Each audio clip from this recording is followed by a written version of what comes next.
there will be times where you can enjoy the fruits of your hard work, but to get there, you first need to put in the hard work. If you just think, I want to sell this t-shirt because I like this t-shirt, bad news, buddy. There's a lot of people that think that. What is it about the clothing industry that attracts you? With old school especially, it's really a way of expressing yourself, and that is sort of our moat. It is something that people feel proud to wear, and you form part of something greater. If you had to advise someone starting a business tomorrow, what's the first step of the process? I would say first step is... Stef, I know you as a brand builder, an entrepreneur, a great friend, the class clown, and the marketing genius behind Old School. What would you say you do on a daily basis, in your own words? A bit of everything you just said. But I'd say on a daily basis, my main focus would be building probably mostly focused on Old School. And what that looks like is creating marketing campaigns, running ads, creative ideas, strategies to expand into new markets. So I'd say that is probably the most accurate way to describe my day-to-day. How would you say you come up with creative ideas on a daily basis? Is that something that you can sustain just by being yourself, or do you trigger it in some way?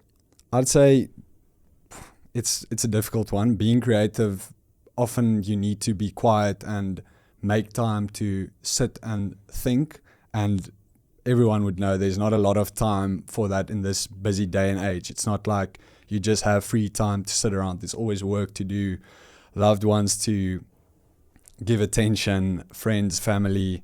So I'd say a lot of the times creative ideas, you need to create an environment for yourself where you can be creative, where you can sit, dot out time and really think of an idea, concept that you have, think of the outcome you want to achieve, and then really just start and plan. I think with ChatGPT and AI, it's made my life a lot easier, especially with a lot of my creative ideas. Normally it would take very long to take an idea into a plan.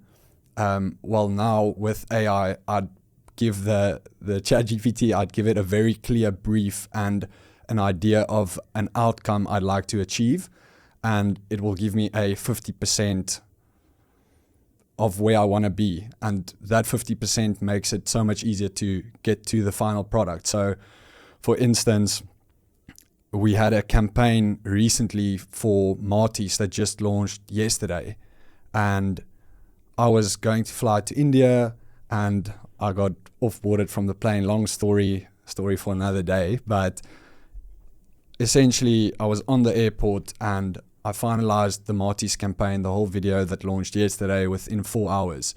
Concept, script, idea, placement, everything within 4 hours, where I would say your more traditional marketing companies, something like that would take them a few weeks to plan out. So yeah, probably went a bit off topic here, but that is just how I would say easy it is if you set aside time and you have a clear prompt and you have a direction where you want to go. Then it is possible to do it in a crazy turnaround time. Very interesting. So what you're saying is that the creative idea comes from your mind and you almost use ChatGPT to, or AI, whatever software you're using, to construct it in a more structured way or form. 100%. It's having a final vision and making sure you can clearly communicate the message you want your end user to perceive and to receive. Because if that is possible, then it's very easy for the AI to continue with the idea. You mentioned that you were constructing those ideas whilst on your trip to India. And you also mentioned that's a story for another day, but I'd love to dive into that. Yeah. What exactly happened?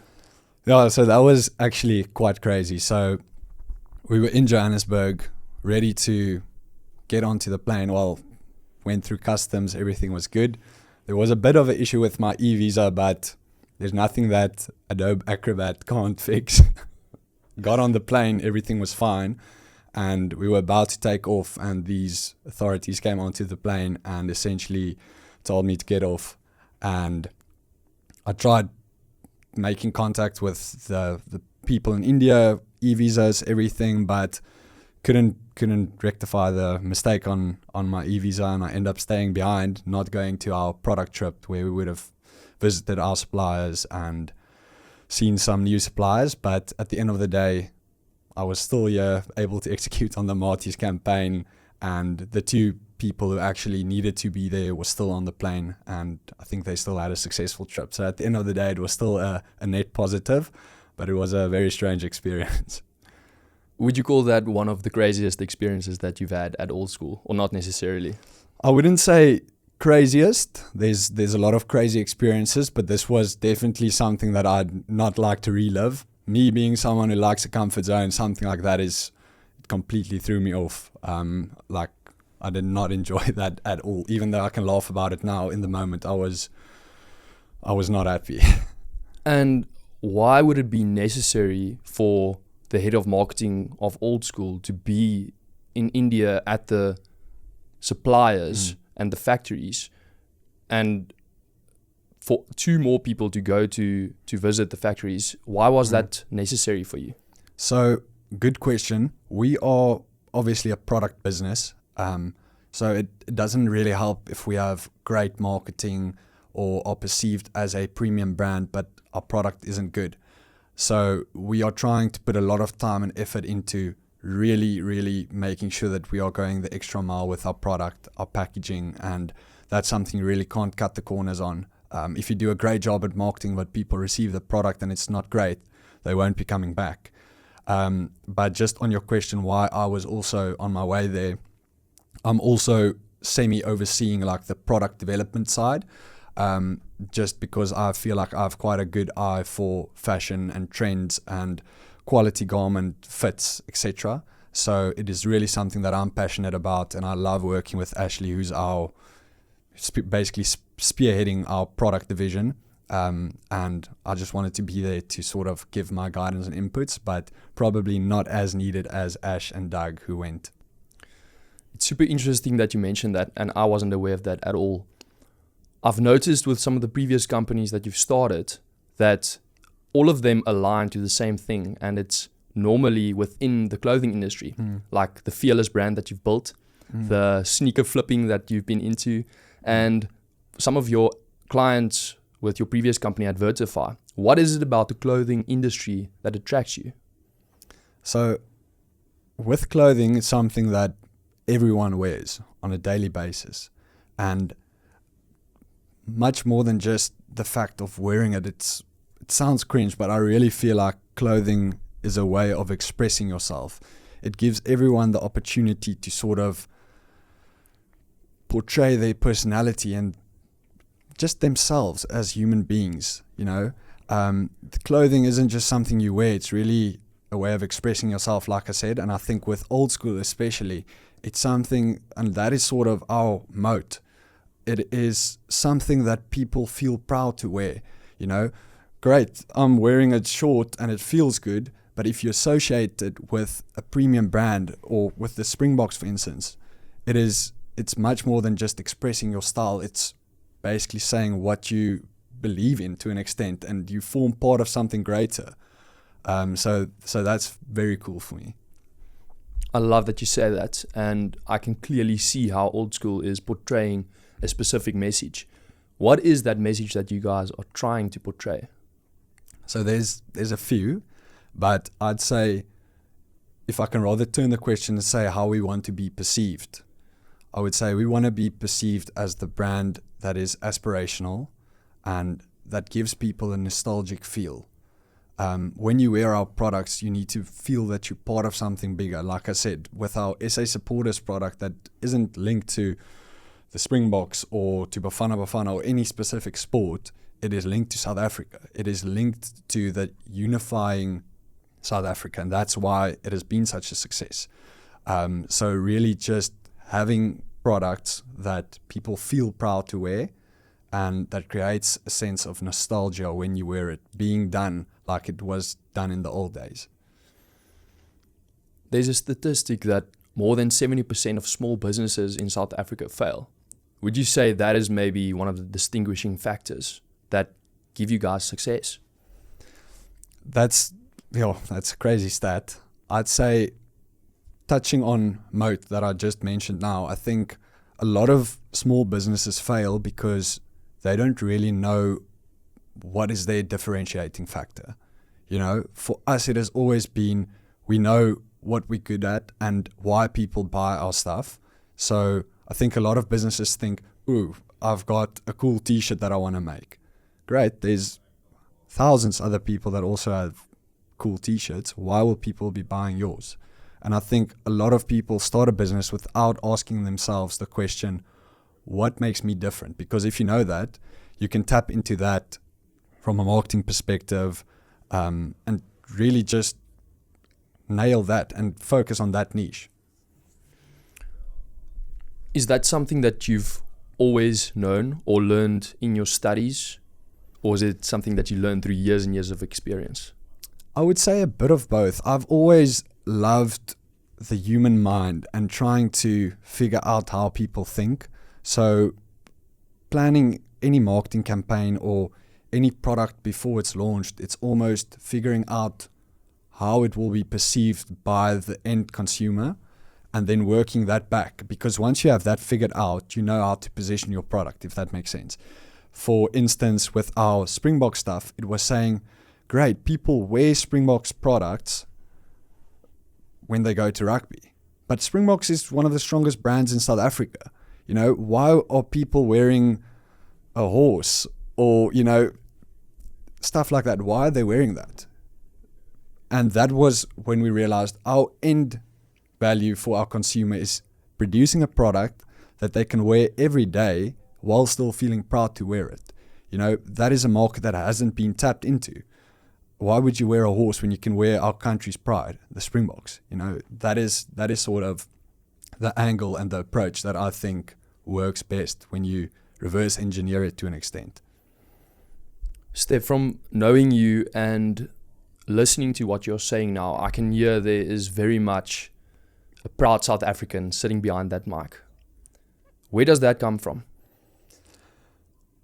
I would say that's how we've been raised.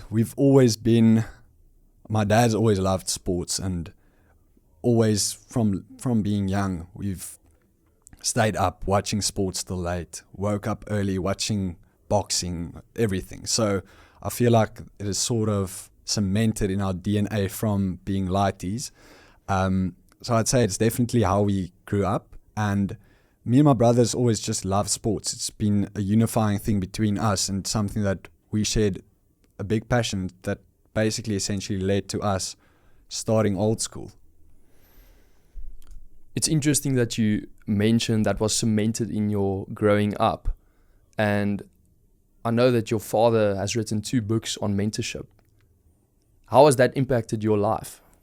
I think it has always been having like a life coach, from young. It's been not just your dad giving you advice, but he's also subjectively giving it to you. Yes, he has your best interest at heart, but he's also done this with major companies, with a lot of people at executive roles.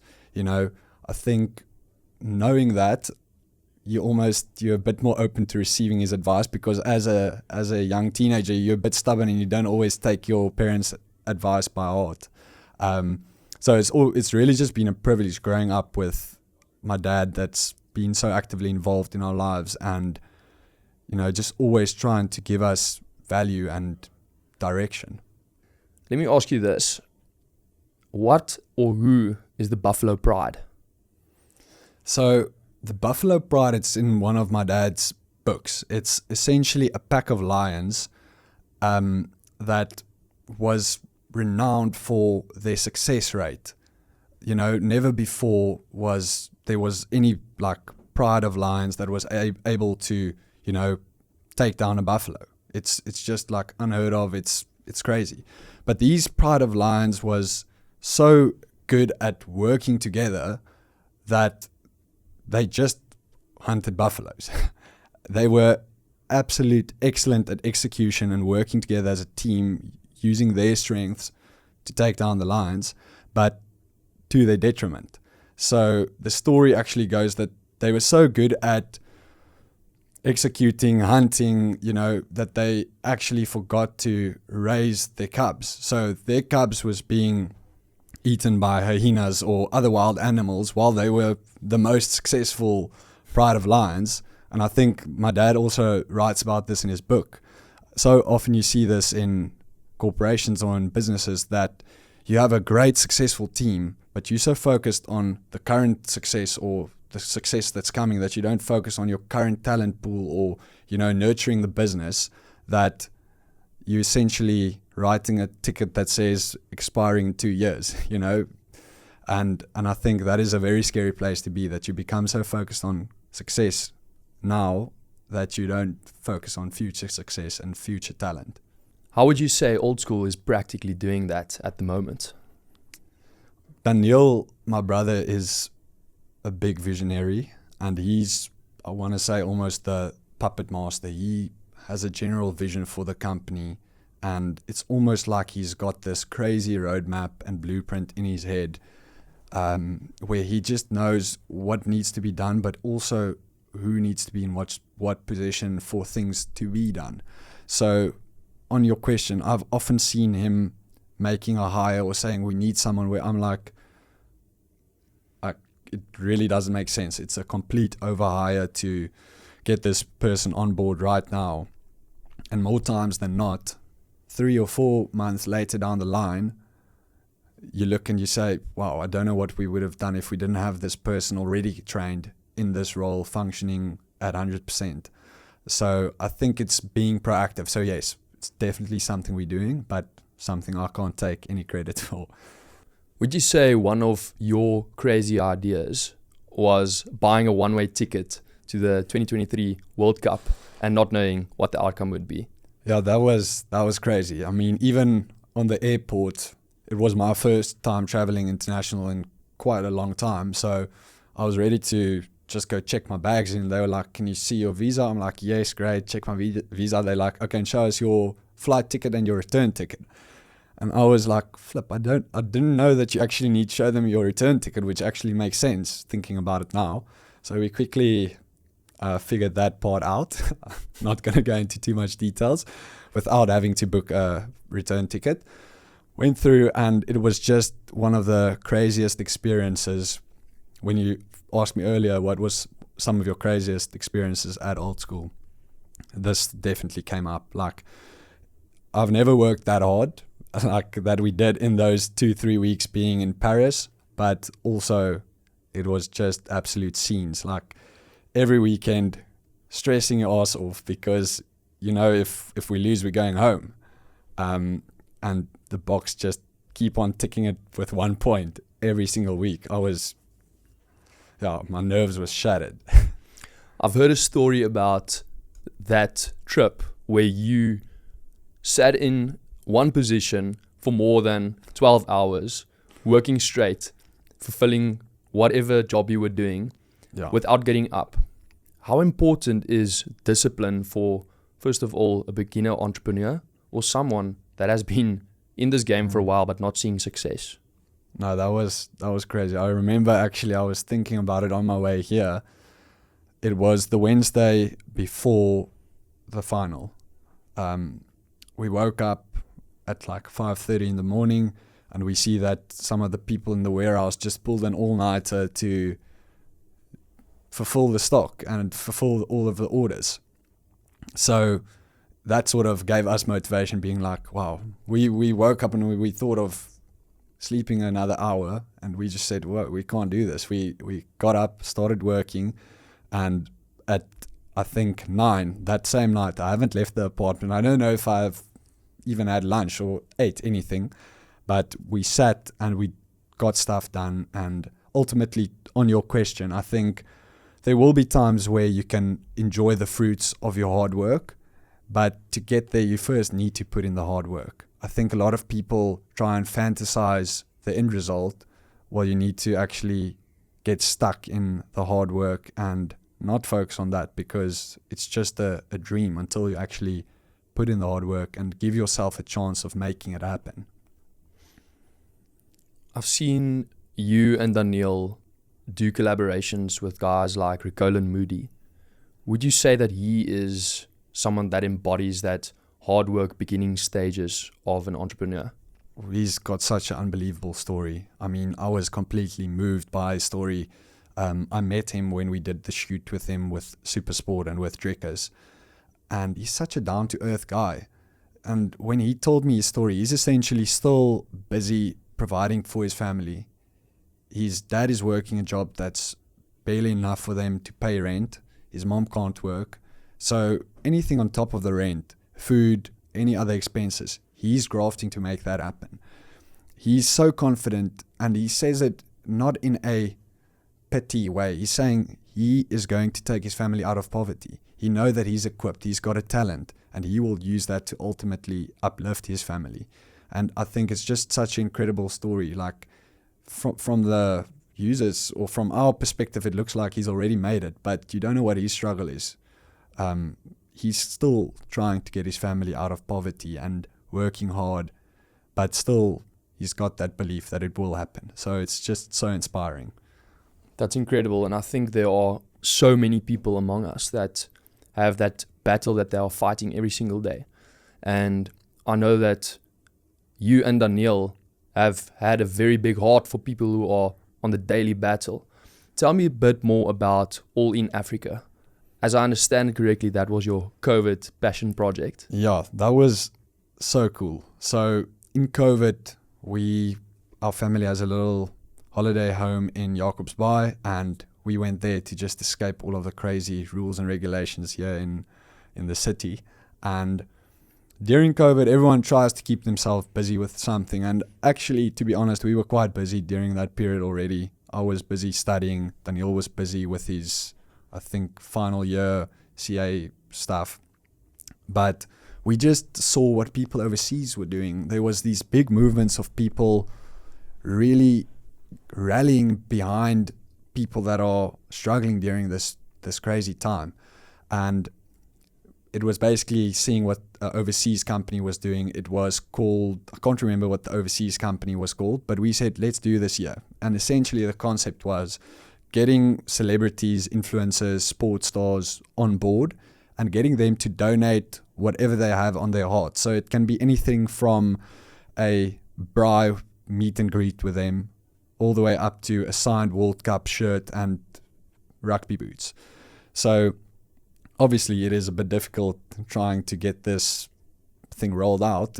It was me, my brother, Dylan, my business partner from Advertfire, and Stefan Stoffberg, a mate from university. And essentially we just spearheaded this thing, got a few non-profits on board, and got AB de Villiers, Sia Kulisi, Pieter Stef de Tooy, Andre Pollard, Caroline van Jaarsveld, Dale Steyn, a few more. I can't remember everyone, but essentially we got all of these people on board and they donated their stuff, and we ended up gathering or raising a few 100,000 rand that were all, at the end you could see how much people that fed masks, stuff like that, donated to underprivileged people. So that was such a cool project to be part of. Obviously, we didn't benefit out of that in any way, but it was just the most rewarding thing to actually see that you can use your business brain and connections to actually make a difference for the better. From a marketing perspective, how do you guys manage to attract influencers and talent such as Drickers du Plessis? Talk us through your process. So in general, finding talent and big influencers, I think it also comes down to what we spoke about earlier, our product being a product that unites, which really makes it a lot easier for us to really get people on board, because a lot of these influencers and celebrities and sports stars, it's really something they want to be a part of. They are also very proud of South Africa and very patriotic. So for them, they want to relate and be associated with a brand that is known for uniting people. So that has made it a lot easier for us to really get people that are keen to work with us without having to bend over backwards. But with someone like Drickers, it was really spotting him early. I think Daniel phoned me, I can't remember if it was, I'm going to lie if I say when it was, but it was way before Drickus was really a household name here in South Africa. And he told me, and that was just when we were really focusing on sport and really majority rugby. So he phoned me and he said, listen, this Drickus du Plessis guy, we've already had like 2 of his jerseys on our website, but it was like a very plain thing. It wasn't really a branded thing. He's like, we're going to make him a main ambassador and we're going to create a whole product range behind him. And I sort of looked at him and said, bro, are you nuts? How do you see this fitting into what we are busy building? And as he always does, he's a very good salesman. So he convinced me and I was like, I actually see this vision. Cool. Fast forward, I think a year later, he beats Robert Whittaker and all of a sudden he's on the charts and everyone's like, how did he just cause this massive upset? So just on your question, I think a lot of the times there is some luck or, blessing involved. So it's not always just having everything figured out. It's taking a bit of a risk and then it can come off at the end of the day. Would you say that Drickus was one of the biggest and best bets that you have placed in Old School? Definitely. So actually one of our good mates, SD Paper, he's very good mates with Drickus. He was the one that convinced Daniel and then Daniel convinced me. So very grateful for SD and his influence that he's had. And who is the next person that you guys are betting on? Or do you know yet? I can't say there's a single person. I think we have realized how big sport in general is in South Africa, not just rugby. So I'd say our next play would probably be to do something similar like we are doing, creating epic nostalgic products around the Springboks, to do that for other brands as well that is equally strong. I've seen that you guys have started tapping into the soccer world. How different is the culture when it comes to a marketing direction? Is it a different type of audience that you're directing the ads towards? Or is it something new that you are learning? How are you navigating that space? It is completely different. I think we're still figuring it out. I'm just baffled to see how big that market is. It's something that I think is completely overlooked by a lot of us that are just naive. The Orlando Pirates range coming in at the very premium price point of 2,500 Rand a product. Initially I thought, I know there's a big market, but I don't know how much disposable income there is to actually buy a jersey at 2,500 Rand. And I was blown away when I actually just saw how religiously these guys come and buy the jersey. It is almost like a statement piece. It's an association, but it's also a statement piece. So it is a complete different angle to our SA supporters or Springbok stuff, and we're still figuring it out. But the other day I was just going through our Facebook ads back end and just looking at the current ads that's running and the comments and stuff. And one of our Orlando Pirates ads had like 350 comments on it. And I was surprised when I saw it, and I went through the comments, and all of it was people sharing photos of themselves in the jersey. So what those people have done is they've given social proof on that ad to anyone who had a doubt if it is legit or how it will look. It has basically just made that ad so much better, because now all of a sudden that ad has so much social proof behind it. And it's also, like I said, a statement piece. So those people are actually bragging about their jersey and making other people have FOMO to an extent, want to be part of this movement, want to be part of this association. So that was so interesting for me to see, something we've never seen on any of our other ads or other categories before. I've heard that Daniel says cross-gender marketing is another very interesting angle to approach your clients. What else have you learned from being in the ad campaigns that you can advise small businesses to look into, especially in the South African market? That's very true. Like cross-gender marketing and just gifting marketing in general is massive. And it's actually, again, the concept is so simple if you think about it. if you look at your household, for instance, and your mom, how much money does your dad actually end up spending online versus your mom? In a traditional setting, it ends up being the mom or the woman that buys for herself, but also for the husband in a lot of the cases. And we have a lot of our products are unisex, but majority of our products are male focused. And it is still very interesting to see that about 70% roughly of our sales come from a female audience. Not necessarily buying a female product, but buying for a man and then adding something for themselves as well. So keeping that in mind, that I think a lot of small businesses might think, okay, great, this is a men's product. And in a traditional ad setup, they'd say, okay, I'm excluding women from this ads. You'd essentially miss 70% of your market. So I think keeping that in mind, that your end customer isn't necessarily your target audience. It's two different things. You need to be able to communicate with your end customer, but also with your target audience. So that is something that's very interesting that I think a lot of people miss.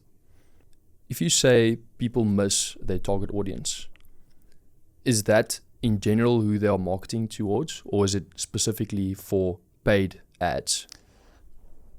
I think a combination of both. I think paid ads, the targeting has sort of lost its relevance just because of AI and how Meta has sort of optimized itself over time. It is completely went away from having these very detailed targeted campaigns that you sub-include these audience, target this age, exclude these people, include these segments, all of these difficult fancy things. None of that exists anymore.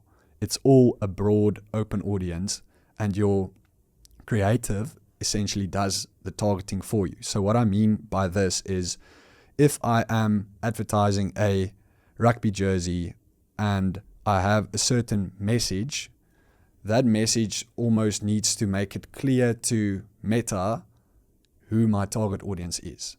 So that is essentially what is happening now. So in terms of targeting, no, I think a lot of people, well, if they are still doing targeted ads, stop doing it. It's really not working anymore. You're just going to end up paying very high CPM prices.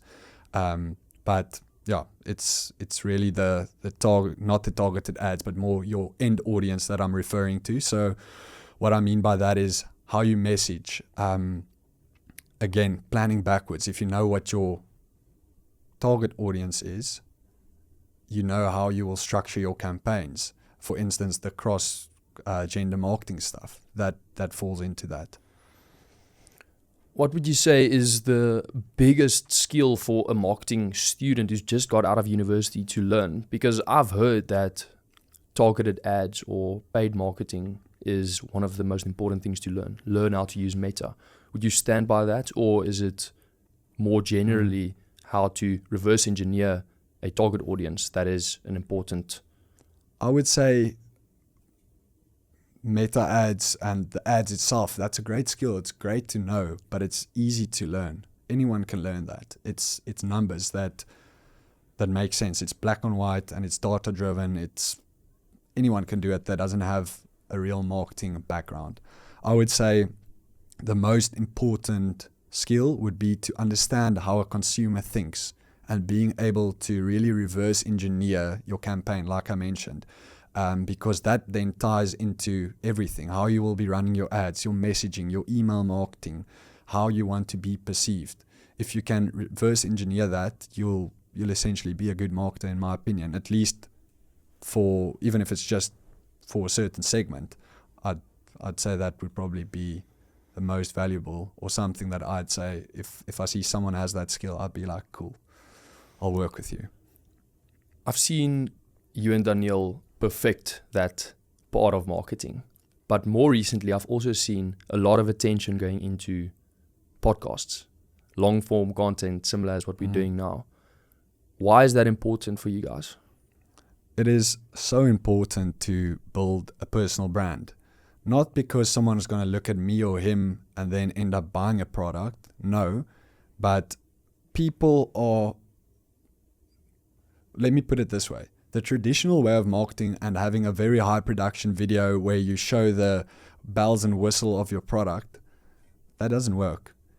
People are so irritated with seeing all of these high production stuff where it's really so obvious that someone is trying to force something down your throat. And that's why it doesn't perform. The algorithm doesn't favor it. It really, you still need to do it to an extent, but it's forming a very small part of your marketing funnel. Whereas much more user-generated content, stuff that feels organic, that is what the end user or the consumer want to look at. They want to know the story. They don't want to just see the products. They buy into a story. And I think that has always been what we want to do. We want to tell our story and take people along the journey, not just sell a product down their throats.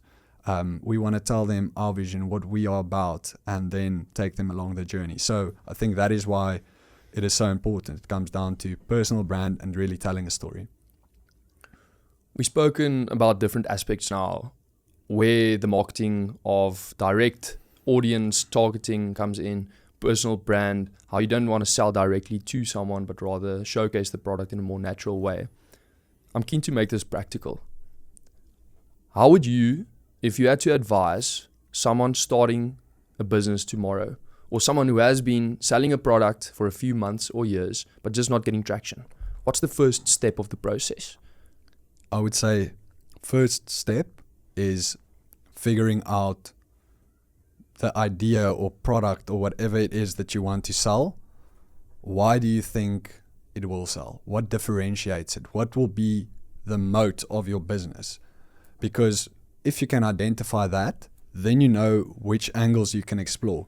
If you just think, I want to sell this t-shirt because I like this t-shirt, bad news, buddy. There's a lot of people that think that, and there's a lot of reasons why that business fails.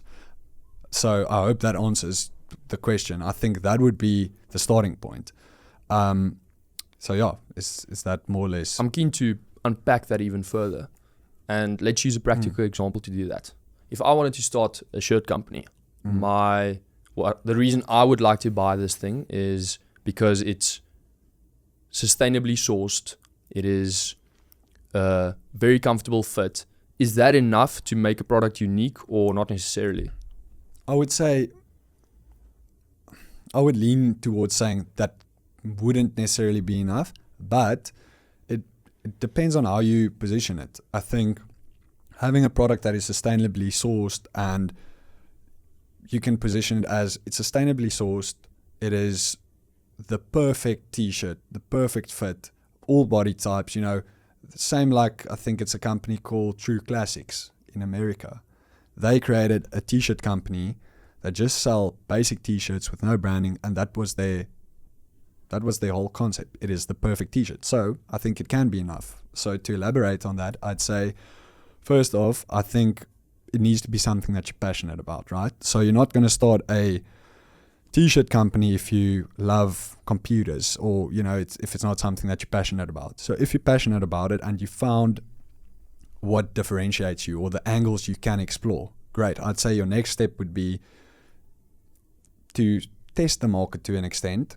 That can be creating the product, giving it to a few people to try and get their feedback. If they come back to you and say, listen, this is epic, I'd really like to get more of these t-shirts, you're onto something. But if they come back to you and say, listen, after one wash, this t-shirt didn't work, probably not a great idea to continue with your business idea, or you need to re-explore how you create the t-shirt.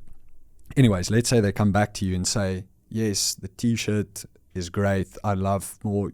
Then there are people who are interested. Great. Then I'd say I would say while you start this, you can already start documenting this. Organic content has a big chance of going viral. So I'd think of a creative way, if it's a series or something that you start on TikTok or on Instagram or both, where you say, day one of starting this business, taking people along the journey, saying, I'm building the perfect t-shirt. And getting people's feedback. People love to see other people's feedback. So it will cause interest. People will be like, wow, this is quite cool. And you've seen there's a trend for these day one type of videos to go viral because people want to follow because they're scared that they don't see this person again, and then maybe it blows up. So you'll get people invested. Then I'd say you can start creating a website, just putting up, well, I won't go into too much detail. Shopify is the best place to start with your website. Very easy, very user-friendly.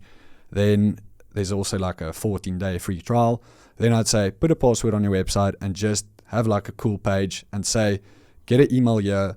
Once I produce the first t-shirts, the first drop will be at 50% discount, because you need to get your product in the market.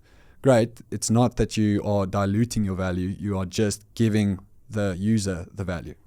So then you can see how much people are invested, and essentially you can start with your content creation series and build up a bank of people that will be interested.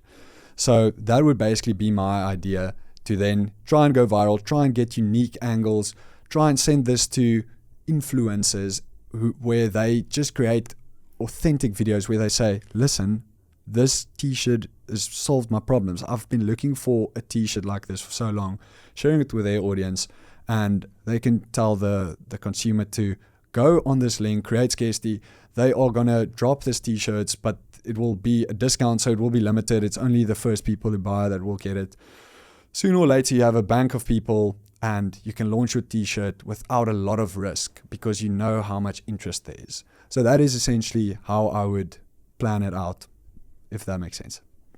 I think the biggest point where people make mistake is they begin with a website.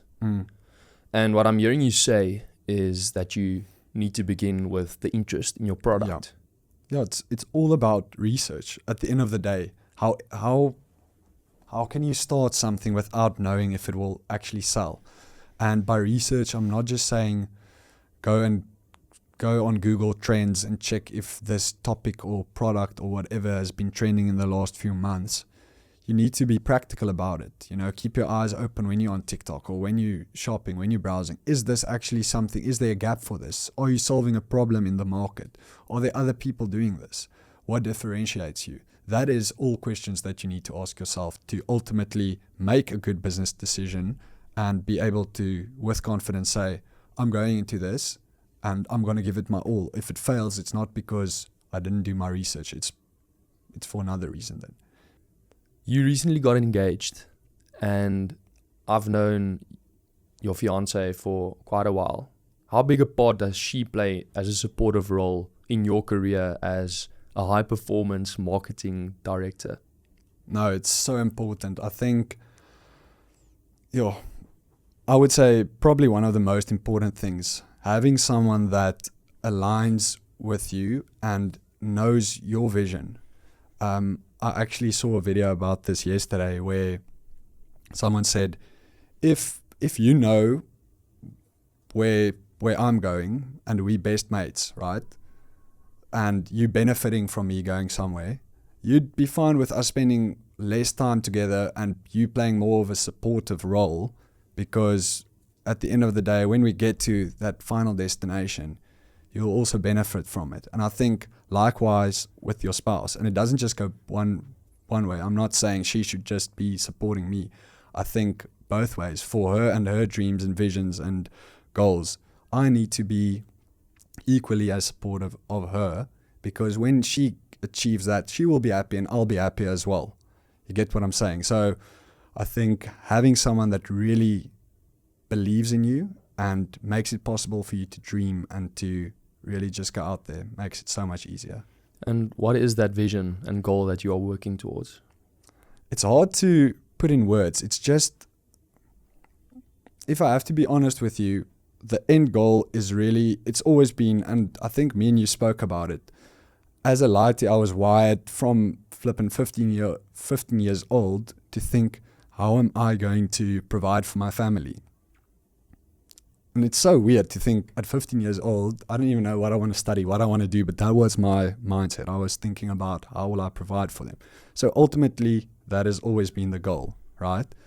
But far more than that, to also give back, give my family a life that they can enjoy, but also make an impact wider than that, give back. And it's also in our mission statement for Old School, it is part of our mission to build His kingdom.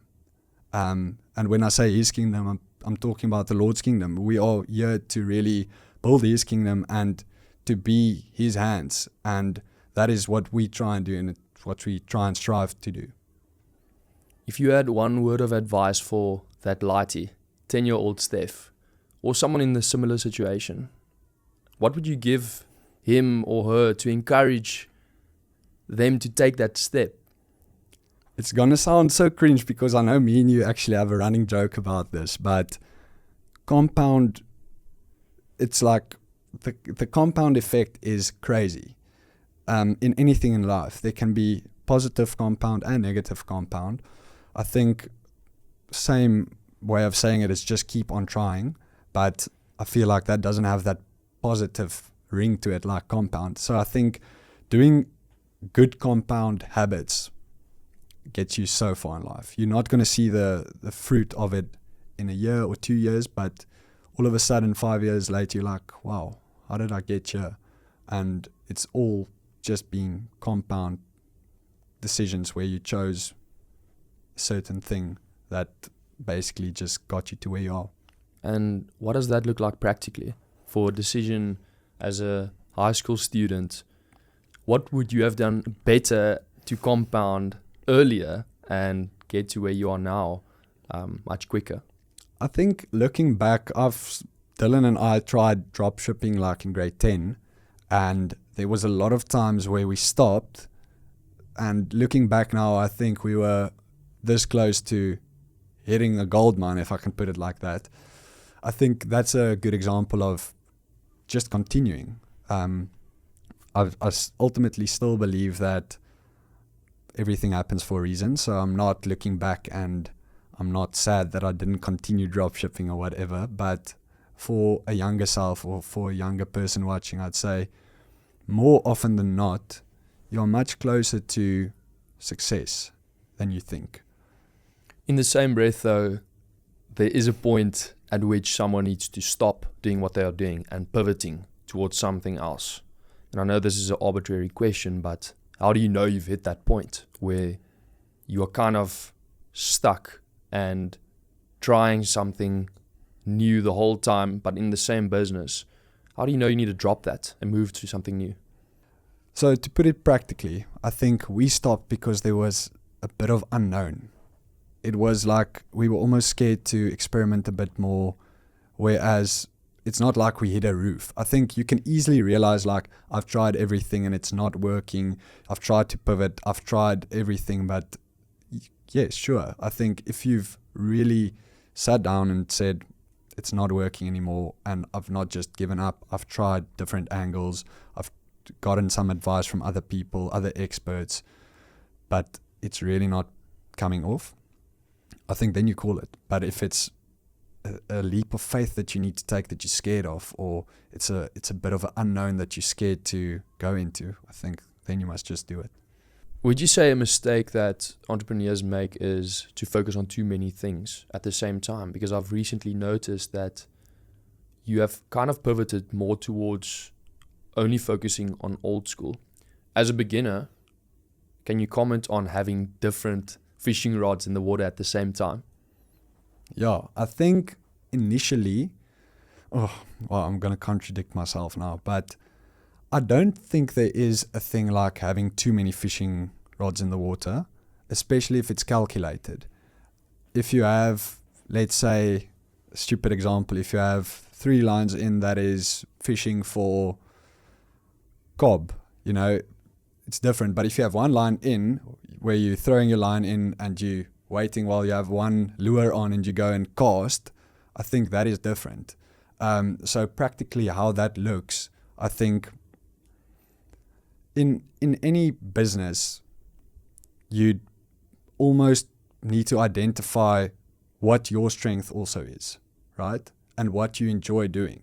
So for you, that might be starting new businesses. So if you're good at starting new businesses, you're always going to start a few businesses, but you might not be good at maintaining and running a business. So I think it really depends on the person, if that makes sense. I'd say there's not a one size fits all. If I can use my brother as an example, he's always been good with crazy ideas, starting them, but not necessarily then you get good people in to sort of execute on it. I think it's knowing if you are good at managing a lot of fishing rods at the same time, or if you're just good at doing one and sticking to it. And how do you manage at Old School to get the right people that fit the culture? Yeah, that is a big one. We always talk about superstars or A players. As much as possible, we try hiring superstars because we always say great people enjoy working with great people.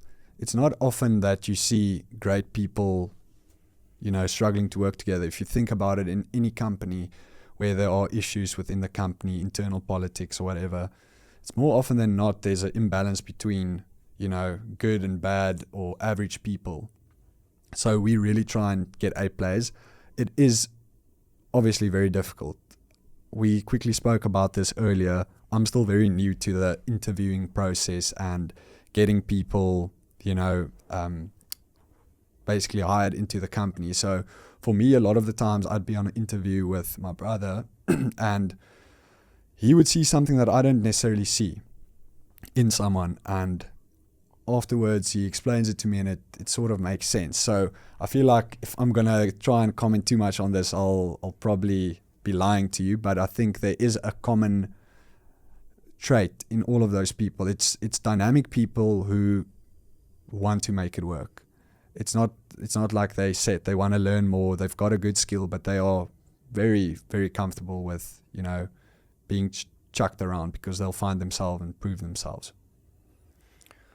Stef, I think I have one more question for you, and the reason I'm asking it now is because I'd love for you to elaborate on that. Thinking about the 2027 Rugby World Cup coming up in Australia, how far ahead do you need to think when you are starting a company? I think it's a difficult question. For us, we're currently thinking 3 or 4 months ahead while keeping those things at the back of our mind. So it will be ultimately still roadmapped out. We know we'll get there and there's certain things that needs to be done by then. But just because there are so many new opportunities and areas and markets that we are currently exploring, and I want to say parts of the business that we are trying to silo out, it is for us currently just focusing on the next year, keeping in mind what will happen next year. It's still part of why we do what we're doing now, but in terms of planning, it is planning for the now, planning for the structure, having everything in place. We always say the engine needs to be strong if you want to go far. So getting that really, really strong. This year is going to be crazy. Just thinking about it makes my head go in 10 different directions. There's a lot of new opportunities for us that will be explored. So I think probably by next year, if we have this conversation again, it will look a lot different. And I think then we'll probably have a much more planned out vision. But I think it's also been part of our success to not try and just get stuck on what we're going to do in 2 years' time, but see how much crazy shit we can pull off now in the next 2-3 months that other people will say is impossible. And then looking back, we still only get 80% done, but other people wouldn't have got anything done. I've seen you and Daniel always push the boundaries in terms of what can be done, especially for a small company. The most asked question when I've told people that I'm going to be speaking to you is, when is enough enough? Can you comment on that? What is enough? That is the question. I think as long as you have a vision and you're still staying true to yourself, I don't think it's not a question of enough. It's staying true to yourself, and the vision is to build something that is truly epic. What is truly epic? Time will tell. the international market is also out there. So I think it is building something that is strong, sustainable, and then replicating that in the overseas market. Not trying to enter there while we are still figuring stuff out here. It is building this rock solid. We always say we want to disrupt the market, and that is why we move fast. If you move slow and you try and disrupt the market, all the big brands that's been around for ages, they'll completely destroy you. If you move fast, you can disrupt the market. They won't see it coming, and that's what we want to do. So it's first building a strong foundation on this side and then replicating that. Stef, it's been an absolute pleasure to have you on the first podcast, and I am inspired and I'm excited to see what you guys are going to do in South Africa, but also in the rest of the world. Thank you for your time, and I'm looking forward to our next conversation, which is definitely inevitable. Thanks, Michiel. It's really been a pleasure being here, and look forward to the next one. Thank you.